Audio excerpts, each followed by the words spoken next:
جاوید عباسی صاحب، ہم آپ کا 31 جنوری کو استعفے کا انتظار کر رہے تھے. آپ نے پہلے استعفیٰ دے کے کہا یہ میرا نہیں ہے، چلو مان لیا. وہ استعفیٰ ویسے آپ نے لکھ کے کس کو بھیجا تھا جو پہنچ گیا؟ وہ میرا نہیں تھا، وہ میں نے کہا. آپ استعفیٰ دے رہے ہیں 31 کو کہ نہیں؟ نہیں، ہم سے استعفے مانگے نہیں گے، ہم سے استعفے مانگے نہیں گے، اور انہوں نے سینٹ سے استعفے نہیں ہے. سینٹ کا ہاؤس جو ہے وہ انہوں نے کہا کہ سینیٹر جائیں گے. سینیٹرز کے لیے پی ڈی ایم کا فیصلہ کیا کہ سینٹ آف پاکستان جو سینیٹر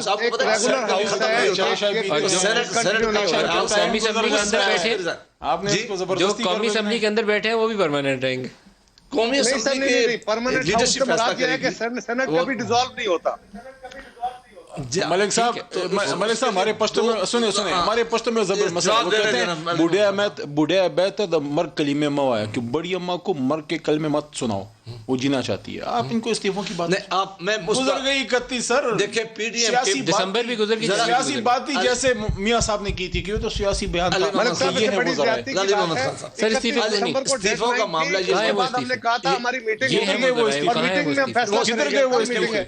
کہاں سے آئے وہ سیاسی جماعتوں نے بیٹھ کے لیڈر نے تو کہا تھا کہ منہ پہ ماریں. آج کل میٹنگ ہو رہی ہے، اگر کل پی ڈی ایم کی ساری لیڈرشپ نے یہ فیصلہ کر لیا کہ ہم ریزائن کریں گے، اس کا مطلب ہے کہ کل سورج مغرب سے طلوع ہو رہا ہے. لیڈرشپ فیصلہ کرے گی اور یہ کارڈ ہم نے کب کھیلنے ہیں، کس وقت کھیلنے ہیں، کس وقت ہم نے کون سا کارڈ کھیلنا ہے. ہم نے علی محمد خان صاحب کی وکٹ پہلے کھیلیں گے، سمجھ آ جائے گی. لیڈرشپ کا اعلان یہ تھا کہ یہ استعفے منہ پہ ماریں گے. تو مارے نا، مارے انہوں نے اپنے منہ پہ ماریں گے. یار وہ چلاؤ نا یار، منہ پہ ماریں گے. وہ دوبارہ مارے نا انہوں نے، مارے جن کے مارنے تھے ان کے منہ پہ نہیں مارے.